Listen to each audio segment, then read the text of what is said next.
Hello everyone, welcome back.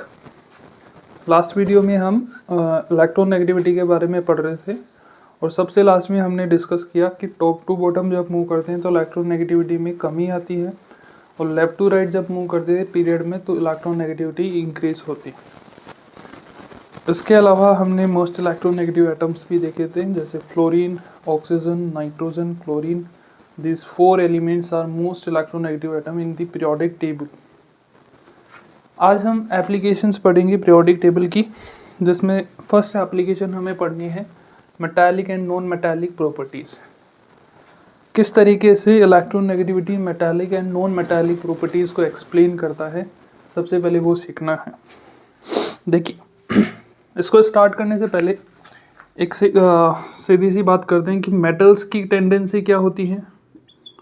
Metals की tendency क्या होती है? इलेक्ट्रॉन लूज करके केटाइन फॉर्मेशन की। The metals have tendency to lose electron lose करके कैटायन फॉर्मेशन की टेंडेंसी होती है। नॉन मेटल्स की अगर बात करें तो have tendency to accept और gain इलेक्ट्रॉन गेन करके एनाइन फॉर्मेशन की टेंडेंसी किसकी होती है? नॉन मेटल्स की। और इलेक्ट्रॉन नेगेटिविटी किसको समझाती है? इलेक्ट्रॉन नेगेटिविटी, मान लीजिए ए और बी कोवेलेंट बॉन्ड से जुड़े हुए हैं, तो ये जो इलेक्ट्रॉन पेयर है, बॉन्डेड इलेक्ट्रॉन पेयर है, वो उसकी तरफ डिस्प्लेस हो जाएगा जिसकी इलेक्ट्रॉन नेगेटिविटी ज़्यादा होती है। फॉर एग्जाम्पल मैं बोल रहा हूँ ए की इलेक्ट्रॉन नेगेटिविटी जो है वो ज़्यादा हो, ठीक है, ऐसा अज्यूम करते हैं। तो ज़्यादा होने की वजह से इलेक्ट्रॉन पेयर किसकी तरफ आएगा? ए की तरफ, और यहाँ पे डेल नेगेटिव चार्ज डेवलप हो जाएगा, ठीक है। तो जिस एटम की इलेक्ट्रॉन नेगेटिविटी ज़्यादा होती है उस पे डेल नेगेटिव चार्ज आता है ना। तो इलेक्ट्रॉन नेगेटिविटी वास्तव में किसको फेवर कर रही है? एनाइन फॉर्मेशन को फेवर कर रही है। या बोले किसी भी एलिमेंट की इलेक्ट्रॉन नेगेटिविटी अगर ज़्यादा है तो वो उसकी नॉन मेटालिक प्रॉपर्टीज़ को ज़्यादा एक्सप्रेस करता है, ठीक है। तो इलेक्ट्रॉन एफिनिटी जो है वो नॉन मेटालिक प्रॉपर्टीज से एसोसिएटेड है। वैसे भी हम जानते हैं लेफ्ट टू राइट जब हम मूव करते हैं तो इलेक्ट्रॉन नेगेटिविटी क्या होती है? इंक्रीज होती है। और जब लेफ्ट टू राइट मूव करते हैं तो पहले हमें मेटल्स देखने को मिलती है, बीच में हमें मेटेलॉइड्स देखने को मिलती है कुछ इस तरीके से, और सबसे लास्ट में हमें नॉन मेटल्स देखने को मिलती है। मतलब नॉन मेटल्स की इलेक्ट्रॉन नेगेटिविटी सबसे ज़्यादा होगी। लेफ्ट टू राइट मूव कर रहे हैं, इलेक्ट्रॉन नेगेटिविटी भी इंक्रीज हो रही है, और लेफ्ट टू राइट मूव करते हैं तो नॉन मेटालिक एलिमेंट्स आते हैं, ठीक है। तो इलेक्ट्रॉन नेगेटिविटी का ज़्यादा होना किससे एसोसिएटेड है? नॉन मेटालिक प्रॉपर्टीज से एसोसिएटेड है। सिंपल सा कहने का मतलब ये है, अगर इलेक्ट्रॉन नेगेटिविटी जो नॉन मेटालिक एलिमेंट्स होते हैं उनकी इलेक्ट्रॉन नेगेटिविटी ज़्यादा होती है, सीधी सी बात है, ठीक है। चलिए अब आगे बात करते हैं इससे आगे। तो हम सीधा बोल सकते हैं कि नॉन मेटालिक प्रॉपर्टीज़ जो है किसी एलिमेंट की, non metallic properties is directly proportional two electron negativity, ठीक है, ऐसा बोल सकते हैं। ज़्यादा इलेक्ट्रॉन नेगेटिविटी मतलब ज़्यादा नॉन मेटालिक प्रॉपर्टीज़। और मेटालिक प्रॉपर्टीज़ की अगर बात करें तो वो नॉन मेटालिक प्रॉपर्टीज़ का जस्ट अपोजिट होगा। Metallic properties is inversely proportional two electron negativity, ठीक है, इस तरीके से लिख सकते हैं हम। कुछ इस तरीके से मेटालिक और नॉन मेटालिक प्रॉपर्टीज़ को समझाता है कौन? Electron negativity. अब देखिए आगे,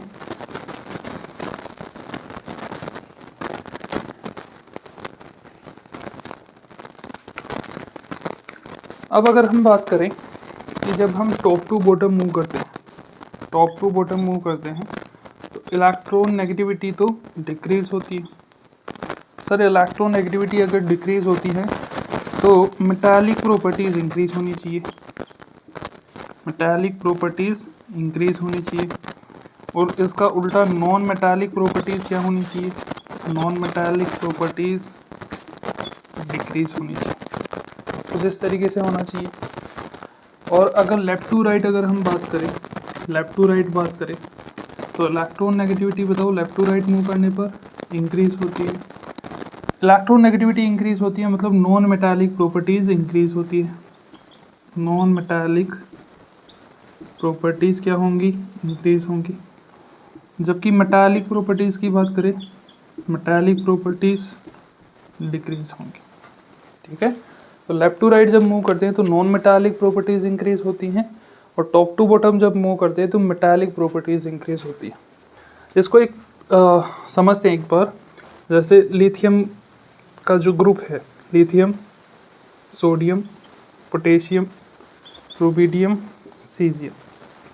तो इस ग्रुप में लिथियम ऊपर है और सीजियम बॉटम में है। बॉटम में तो फ्रेंशियम है। ठीक है, सीजियम भी पर फ्रेंशियम रेडियो एक्टिव होने की वजह से इसको ज़्यादातर हम स्टडी में काम नहीं लेते। तो अगर कंपैरिजन करें लिथियम और सीजियम में, लिथियम जो है वो उसमें मेटालिक प्रॉपर्टीज़ कम होनी चाहिए और सीजियम में मेटालिक प्रॉपर्टीज़ ज़्यादा होनी चाहिए। और जब हम जानते हैं लिथियम और सीजियम दोनों इलेक्ट्रॉन लूज करके कैटायन फॉर्मेशन की टेंडेंसी रखते हैं, पर सीजियम में इलेक्ट्रॉन आसानी से लूज की कम एनर्जी पे आसानी से इलेक्ट्रॉन लूज करके कैटायन फॉर्मेशन कर लेता है। और हमने जब आयनाइजेशन पोटेंशियल पढ़ रहे थे तो तब भी मैंने बताया था कि टॉप टू बॉटम जब मूव करते हैं तो आयनाइजेशन पोटेंशियल लगातार डिक्रीज होती है। तो इसमें इलेक्ट्रॉन लूज करना आसान है, इसमें इलेक्ट्रॉन लूज करना आसान नहीं है, इसलिए मेटालिक प्रॉपर्टी ज़्यादा सीजियम में होगी लिथियम के कंपैरिजन में। तो कुछ इस तरीके से हमने मेटालिक और नॉन मेटालिक प्रॉपर्टीज़ को सीखा। आगे हम बात करते हैं बॉन्ड एनर्जी की। ठीक है, दूसरी application bond energy.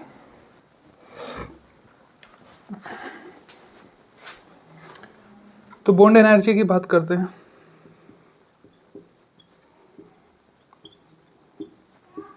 Bond energy को हम इन शॉर्ट बीई बोल रहे हैं।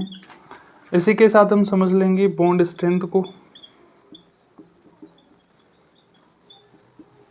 ठीक है, इसे बीएस बोलेंगे इन शॉर्ट में।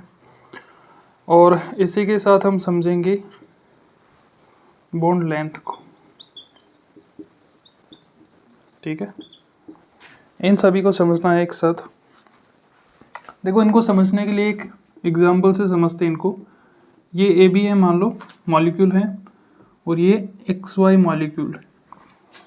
यहाँ पे ए बी मॉलिक्यूल में मैंने बॉन्ड लेंथ जो है वो कम शो की है, और यहाँ पे मान लीजिए बी एल जो एक्स वाई बॉन्ड लेंथ है वो ज़्यादा है। एक्स वाई बॉन्ड लेंथ ज़्यादा है, ए बी बॉन्ड लेंथ कम है। ए बी बॉन्ड लेंथ कम होने का मतलब क्या हुआ? ए बी बॉन्ड लेंथ कम है मतलब ए और बी के बीच में डिस्टेंस कम है, दोनों एटम्स के बीच में डिस्टेंस कम है। एक्स वाई बॉन्ड लेंथ ज़्यादा है, इसका मतलब एक्स और वाई एटम्स के बीच में डिस्टेंस थोड़ी ज़्यादा है। अब डिस्टेंस कम क्यों है यहाँ पर और यहाँ पर ज़्यादा क्यों है? यहाँ पर कम इसलिए होगी क्योंकि ए और बी के बीच में ज़्यादा अट्रैक्शन होने की वजह से ये ज़्यादा पास पास में है, और एक्स और वाई के बीच में कम अट्रैक्शन होने की वजह से ये थोड़ा एक दूसरे से दूर है। ठीक है, तो ए बी क्या है, ये ज़्यादा पास में है, ये दूर दूर है। मतलब यहाँ पे ए और बी के बीच में अट्रैक्शन क्या है, ज़्यादा है, यहाँ पे अट्रैक्शन कम है। ठीक है, अब ऐसा बॉन्ड जो जहाँ पे आपको अट्रैक्शन ज़्यादा देखने को मिले, ऐसा बॉन्ड तो स्ट्रॉन्ग बॉन्ड होगा। तो ये बॉन्ड स्ट्रेंथ को एक्सप्लेन कर रहा है। अट्रैक्शन जो है वो बॉन्ड स्ट्रेंथ को एक्सप्लेन कर रहा है। ऐसा बॉन्ड जहाँ पे अट्रैक्शन ज़्यादा देखने को मिले उस बॉन्ड की स्ट्रेंथ ज़्यादा होगी, ज़्यादा मजबूत होगा। ऐसा बॉन्ड आपको जहाँ पर अट्रैक्शन कम देखने को मिल रहा है वहाँ पे बॉन्ड स्ट्रेंथ कम होगी। ठीक है, तो बॉन्ड स्ट्रेंथ के बारे में हमने पढ़ा। तो एक टाइप से कम बॉन्ड लेंथ वाले बॉन्ड जो हैं वो स्ट्रॉन्ग बॉन्ड होते हैं, और ज़्यादा बॉन्ड लेंथ वाले बॉन्ड वीक होते हैं। चलिए अब आगे बात करते हैं। ऐसा बॉन्ड जिसकी बॉन्ड स्ट्रेंथ ज़्यादा है, जो कि मजबूत है, उस बॉन्ड को ब्रेक करने के लिए एनर्जी दी जाएगी वो ज़्यादा होगी। तो इस ऐसे बॉन्ड की बॉन्ड एनर्जी भी ज़्यादा होगी जो स्ट्रॉन्ग बॉन्ड होगा। और ऐसा बॉन्ड जिसकी बॉन्ड स्ट्रेंथ कम है उसको उसकी बॉन्ड एनर्जी भी कम होगी। कैसे कम होगी बॉन्ड एनर्जी? क्योंकि ऐसे बॉन्ड वीक बॉन्ड है, आसानी से कम एनर्जी पे ही ब्रेक हो जाएंगे। ठीक है, बॉन्ड एनर्जी क्या होती है? बॉन्ड एनर्जी को अगर एक बात में समझे तो या तो ऐसे बोलते हैं कि बॉन्ड फॉर्मेशन के टाइम पे एनर्जी जो रिलीज होती है उसको बॉन्ड एनर्जी बोल सकते हैं, या फिर ऐसे बोलते हैं जो बॉन्ड ब्रेकिंग के टाइम पे एनर्जी दी जाती है। फॉर्मेशन के टाइम पे रिलीज होगी, बॉन्ड ब्रेकिंग के टाइम पे एनर्जी दी जाएगी, उस एनर्जी को हम क्या बोलते हैं? बॉन्ड एनर्जी बोलते हैं। तो कुछ इस तरीके से ये सारी चीज़ें इंटरलिंक्ड है। तो अगर बात करें बॉन्ड लेंथ अगर ज़्यादा होगी, बॉन्ड लेंथ अगर ज़्यादा होगी तो सर बॉन्ड स्ट्रेंथ कम होगी, मतलब इन्वर्सली प्रोपोर्शनल है।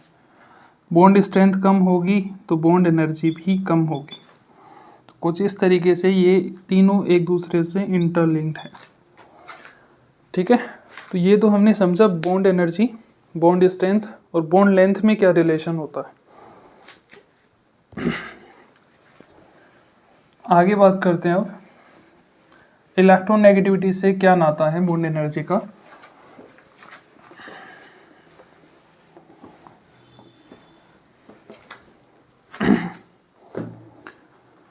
बॉन्ड एनर्जी इलेक्ट्रोनेगेटिविटी से किस तरीके से एसोसिएटेड है, इसको समझते हैं। देखो, वापस से XY मॉलिक्यूल लेते हैं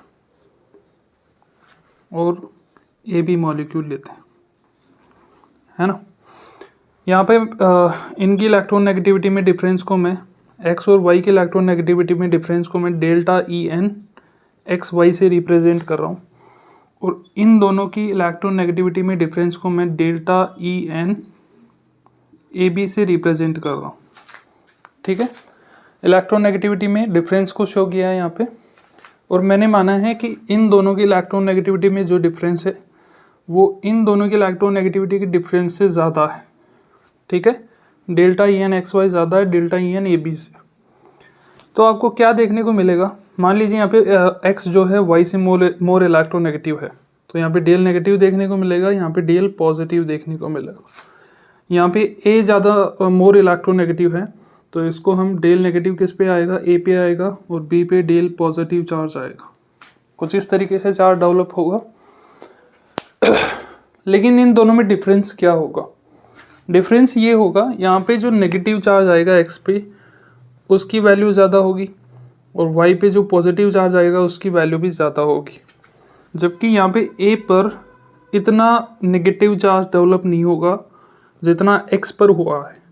यहाँ पर B पर उतना पॉजिटिव चार्ज डेवलप नहीं होगा जितना Y पर पॉजिटिव चार्ज डेवलप हुआ है, बिकॉज ऑफ इलेक्ट्रोनेगेटिविटी डिफरेंस। यहाँ पे ज़्यादा इलेक्ट्रोनेगेटिविटी डिफरेंस होने की वजह से बॉन्डेड इलेक्ट्रॉन पेयर थोड़ा X की ओर ज़्यादा अट्रैक्ट होके यहाँ पे ज़्यादा नेगेटिव चार्ज डेवलप करता है, और यहाँ पे ज़्यादा पॉजिटिव चार्ज डेवलप करता है। और यहाँ पे कम नेगेटिव चार्ज डेवलप हो पाता है, यहाँ पे कम पॉजिटिव चार्ज डेवलप हो पाता है। ठीक है, अब ज़्यादा नेगेटिव और ज़्यादा पॉजिटिव चार्ज एक दूसरे को ज़्यादा अट्रैक्शन से बांध के रखेंगे, और कम नेगेटिव और कम पॉजिटिव चार्ज एक दूसरे को वीक अट्रैक्शन से बांध के रखेंगे। ठीक है, तो ऐसा बॉन्ड जहाँ पर आपको ज़्यादा अट्रैक्शन देखने को मिल रहा है, ये वाला बॉन्ड स्ट्रॉन्ग बॉन्ड होगा, स्ट्रोंगर। ठीक है, then AB covalent bond. AB covalent bond की कंपैरिजन में XY बॉन्ड जो है, XY कोवेलेंट बॉन्ड जो है वो ज़्यादा स्ट्रॉन्ग होगा, बिकॉज यहाँ पे इलेक्ट्रोनेगेटिविटी में डिफरेंस ज़्यादा देखने को मिल रहा है। Del positive del negative charge ज़्यादा डेवलप होगा, बोले तो पोलैरिटी ज़्यादा होगी, ऐसे भी बोल सकते हैं इसको, और पोलैरिटी ज़्यादा होगी तो अट्रैक्शन ज़्यादा होगा। इस वजह से ऐसे बॉन्ड जहाँ पे आपको इलेक्ट्रोनेगेटिविटी में डिफरेंस ज़्यादा देखने को मिलेगा, वहाँ पे आपको वो बॉन्ड आपको स्ट्रॉन्ग बॉन्ड देखने को मिलेगा। इसको एक जगह कंपाइल कर लेते हैं सारी चीज़ों को। इलेक्ट्रोनेगेटिविटी में अगर डिफरेंस ज़्यादा, जो दो एटम्स के बीच में बॉन्ड बना है उनकी इलेक्ट्रोनेगेटिविटी में डिफरेंस ज़्यादा होगा तो अट्रैक्शन ज़्यादा होगा उन एटम्स के बीच में। क्या ज़्यादा होगा? अट्रैक्शन। अब अट्रैक्शन ज़्यादा होगा तो ऐसा बॉन्ड स्ट्रॉन्ग बॉन्ड होगा, मतलब बॉन्ड स्ट्रेंथ ज़्यादा होगी, और ऐसा बॉन्ड जिसकी बॉन्ड स्ट्रेंथ ज़्यादा है उसको ब्रेक करने के लिए उतनी ज़्यादा एनर्जी की रिक्वायरमेंट होगी, तो बॉन्ड एनर्जी भी क्या होगी, बॉन्ड एनर्जी भी क्या होगी, ज़्यादा होगी। और अगर बॉन्ड लेंथ की भी हम बात करें, ऐसा बॉन्ड जो स्ट्रॉन्ग बॉन्ड है मतलब अट्रैक्शन ज़्यादा है, तो वहाँ पे आपको बॉन्ड लेंथ आपको कम देखने को मिलेगी। ठीक है, तो इलेक्ट्रोनेगेटिविटी में डिफरेंस से बॉन्ड एनर्जी का ये लेना देना है कि इलेक्ट्रोनेगेटिविटी डिफरेंस दो एटम्स जो कि कोवेलेंट बॉन्ड से जुड़े हुए हैं उनमें इलेक्ट्रोनेगेटिविटी का डिफरेंस आपको ज़्यादा देखने को मिलता है, तो बॉन्ड एनर्जी भी ज़्यादा होगी। चलिए आगे बात करते हैं। तो कुछ इस तरीके से बॉन्ड एनर्जी अफेक्ट करती है, इलेक्ट्रोनेगेटिविटी बॉन्ड एनर्जी को अफेक्ट करती है। अब एक एग्जांपल डिस्कस करते हैं। ठीक है, एग्जांपल डिस्कस करते हैं। HF, HCl, HBr और HI, आपको इनमें ऑर्डर बताना है, ऑर्डर ऑफ बॉन्ड एनर्जी। ठीक है, बॉन्ड एनर्जी का ऑर्डर बताना। तो अगर आप हाइड्रोजन की इलेक्ट्रोनेगेटिविटी देखोगे तो वो 2.1 होती है, फिर फ्लोरीन इसकी सबसे ज़्यादा होगी, क्लोरीन की फिर उससे कम होगी, ब्रोमीन की उससे कम होगी, आयोडीन की इस ग्रुप में इन सबसे कम होगी। ठीक है, तो फ्लोरीन की 4.0 होती है, हाइड्रोजन की अगेन 2.1 और क्लोरीन की 3.5 होती है, हाइड्रोजन की अगेन 2.1, ब्रोमीन की 3.0 होती है, हाइड्रोजन की अगेन 2.1 और आयोडीन की 3.0 होती हैं, लेकिन ब्रोमीन से थोड़ा ये हमने इलेक्ट्रोनेगेटिविटी यहाँ पे गलत लिख दी है, यहाँ पे 3.5 होती हैं, तो यहाँ पे 2.8 होती है और यहाँ पे 2.7 देखने को मिलेगी। ठीक है, तो इलेक्ट्रोनेगेटिविटी में अगर आप डिफरेंस को चेक करो तो आप इस तरीके से लेफ्ट टू राइट मूव करते हैं तो इलेक्ट्रोनेगेटिविटी में डिफरेंस कम होता जा रहा है, इलेक्ट्रोनेगेटिविटी में डिफरेंस कम होता जा रहा है। तो ऐसे बॉन्ड क्या होंगे, वीक बॉन्ड होंगे जिनमें इलेक्ट्रोनेगेटिविटी का डिफरेंस कम होगा। ऐसे बॉन्ड जहाँ पे इलेक्ट्रोनेगेटिविटी का डिफरेंस ज़्यादा होगा, स्ट्रॉन्ग बॉन्ड होंगे। तो लेफ्ट टू राइट मूव करोगे तो आपको वीक बॉन्ड देखने को ज़्यादा मिलेंगे, और वीक बॉन्ड की बॉन्ड एनर्जी क्या होती है, कम होती है, कम एनर्जी देते ही ब्रेक हो जाते हैं। तो बॉन्ड अगर ऑर्डर ऑफ बॉन्ड एनर्जी निकालें तो वो क्या होगा, सबसे ज़्यादा किसकी होगी, HF की, फिर HCl, HBr और HI। ठीक है, तो ये है decreasing order of bond energy, decreasing order of bond energy. चलिए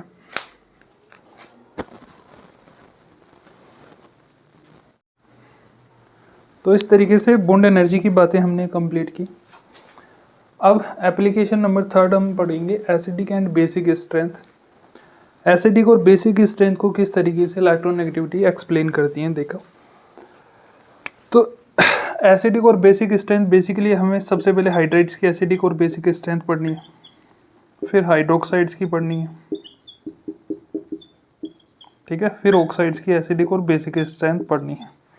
ठीक है, तो सबसे पहले बात करते हैं हाइड्राइड्स की एसिडिक स्ट्रेंथ के बारे में। हाइड्राइड्स की अगर एसिडिक स्ट्रेंथ की बात करें तो डायरेक्ट एग्जांपल से समझते हैं। HF, HCl, HBr और HI। ठीक है, ये कुछ हाइड्राइड्स हमने लिए हैं।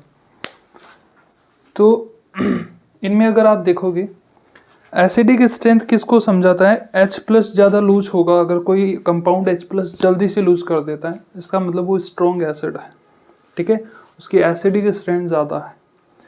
तो यहाँ पे अगर आप देखोगे HF, HCl, HBr और HI, HF का बॉन्ड सबसे ज़्यादा स्ट्रॉन्ग है हाइड्रोजन और फ्लोरीन के बीच में, और HI बॉन्ड सबसे वीक बॉन्ड है, जो कि अभी हमने डिस्कस किया है।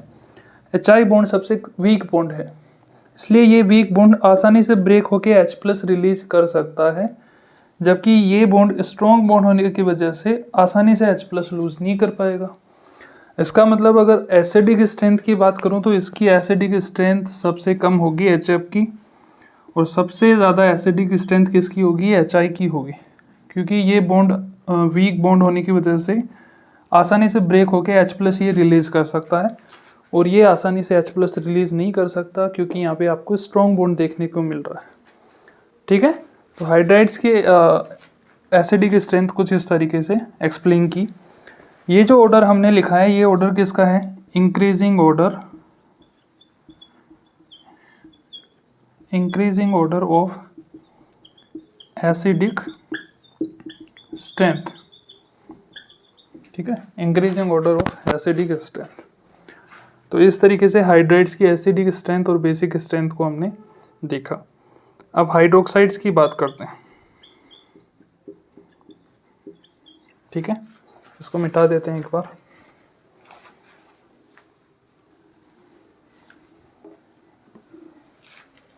हाइड्रोक्साइड्स की बात करते हैं। हाइड्रोक्साइड को हम रिप्रेजेंट कर सकते हैं AOH से। ठीक है, अब हाइड्रोक्साइड जो है वो एसिडिक भी हो सकते हैं और बेसिक भी हो सकते हैं। क्या हो सकते हैं, एसिडिक भी हो सकते हैं और बेसिक भी हो सकते हैं। ठीक है, एसिडिक कब होंगे, जब ये AOH ब्रेक होगा AO- और H+ में। ठीक है, H+ रिलीज हो रहा है, एसिडिक होगा। और बेसिक कब होगा, जब ये AOH कुछ इस तरीके से ब्रेक डाउन हो A+ + OH-। ठीक है, तो यहाँ पे अगर बात करें तो कौन सा बॉन्ड ब्रेक हो रहा है, AOH का, ये वाला बॉन्ड ब्रेक हो रहा है। यहाँ पे अगर बात करें तो AOH का कौन सा बॉन्ड ब्रेक होगा, बताओ, ये वाला बॉन्ड ब्रेक होगा। ठीक है, तो ये वाला बॉन्ड अगर ब्रेक होगा तो वो बेसिक हाइड्रोक्साइड होगा, और ये वाला बॉन्ड अगर ब्रेक होगा तो एसिडिक हाइड्रोक्साइड होगा। ठीक है, इस तरीके से इसको समझाया।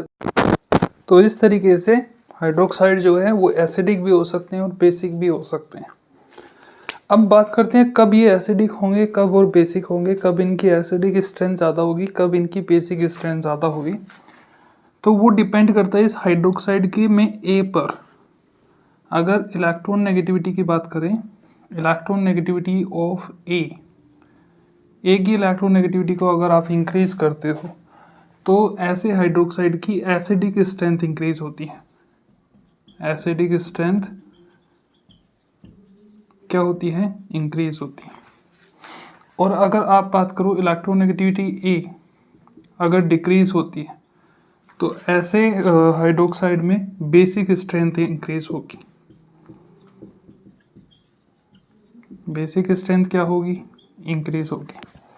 अब हम जानते हैं कि इलेक्ट्रोनेगेटिविटी ज़्यादा किसकी होती है, नॉन मेटल्स की, और मेटल्स की इलेक्ट्रोनेगेटिविटी कम होती है।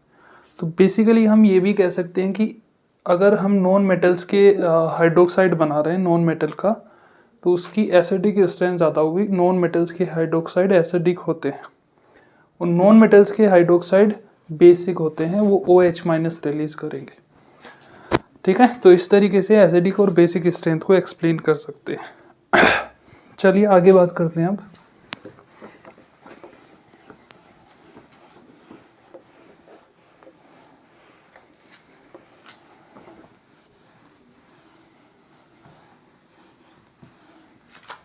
हाइड्रोक्साइड की एसिडिक और बेसिक स्ट्रेंथ को समझा। अब बात करते हैं ऑक्साइड्स की।